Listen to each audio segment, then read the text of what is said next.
বড় হাতিয়ার হলো ধৈর্য সহকারে পরিশ্রম করা, আর তাড়াহুড়ো করলে সেটা বিপরীত দিকে যায়।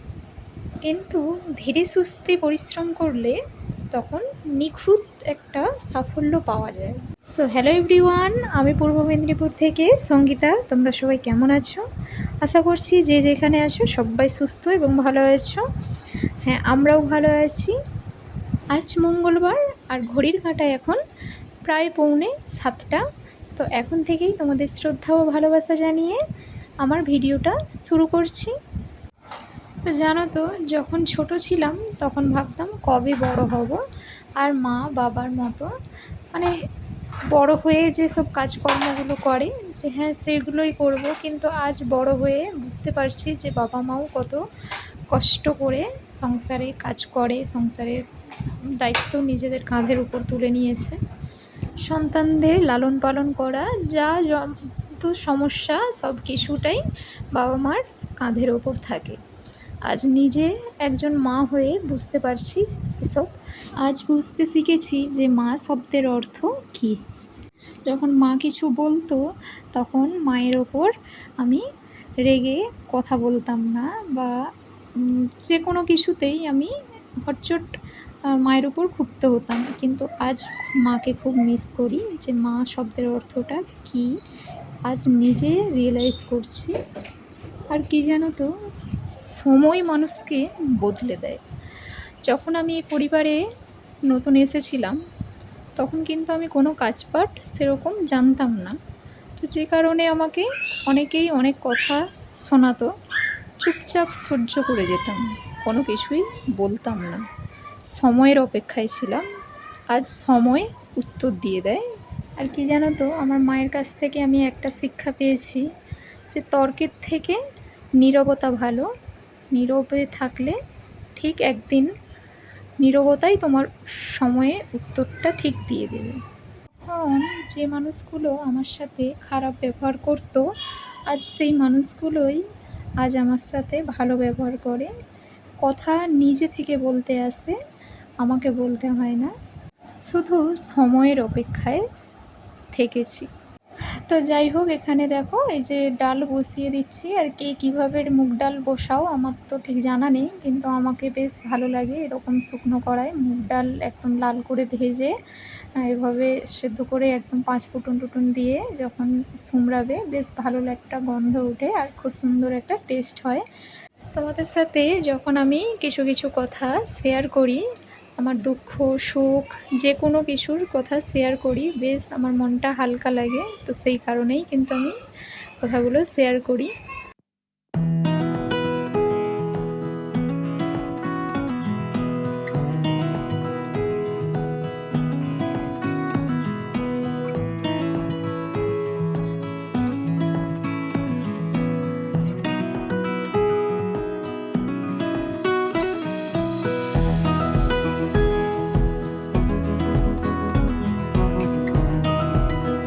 আর কি জানো তো, এই সংসারে আসাতে আমার প্রায় 8 থেকে 9 বছর হয়ে গেছে।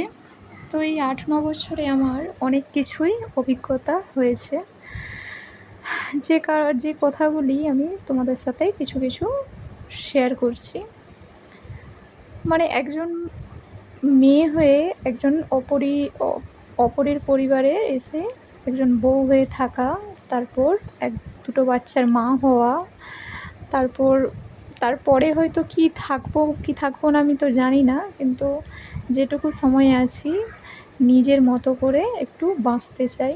তো সেই কারণেই আমি তোমাদের সাথে একটু চেষ্টা করছি আমার সুখ দুঃখের কথাগুলো বা সুখ দুঃখের জীবন কাহিনীটা তুলে ধরার।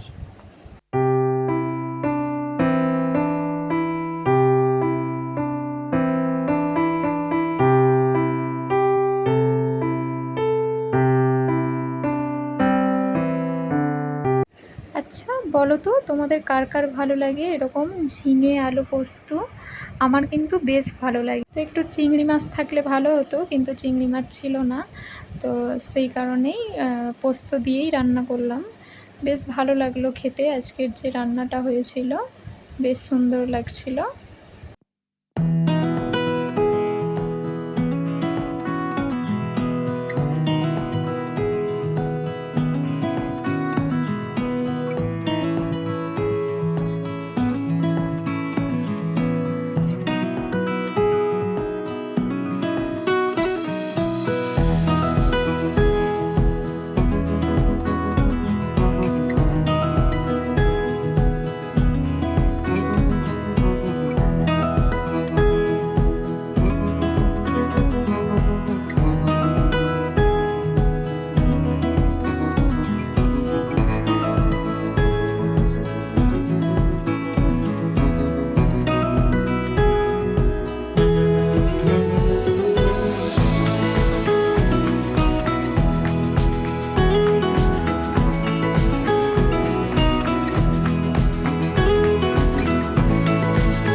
দেখো এখানে রান্নাটা প্রায় হয়ে এসছে।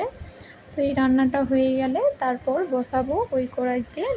ধুয়ে তেল দিয়ে দিয়েছি, আর এখানে দেখো মাছটা ভেজে নিচ্ছি। তো আমাদের আজকে ভোলা মাছ নিয়ে এসেছিলো, তো ভোলা মাছের ঝাল করব, আর ডাল, আর ওই ঝিঙে আলু পোস্ত চচ্চড়ি।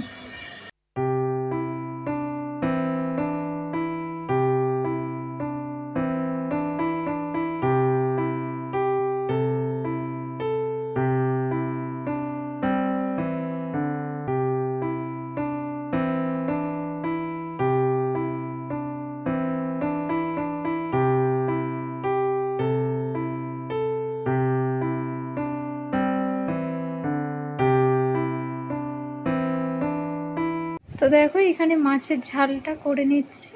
পেঁয়াজ বাটা, আদা রসুন একদম বেটে নিয়েছি, একসাথে বেটে নিয়ে এখানে এই যে লঙ্কা হলুদ দিয়ে একদম ভালো করে কষিয়ে জল দিয়ে দেবো।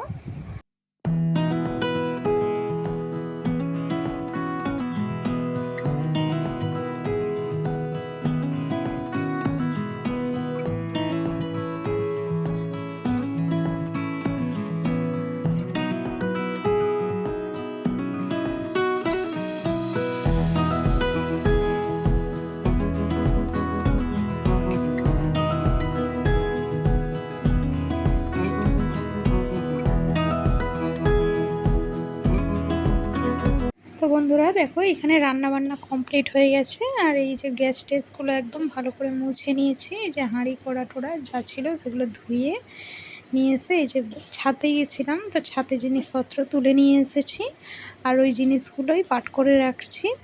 তো বাবুর যেহেতু ছোট বাবু এখন অনেক ছোট, তো সেই কারণে ওর প্যান্ট জামা গেঞ্জি ছোট ছোট জিনিসগুলো এই খাটের ডাঁসার এক সাইডে রাখা হয়, আর জিনিসপত্র বড় ছেলের জিনিসপত্রগুলো আলনায় বা শোকেসটাতে রাখি।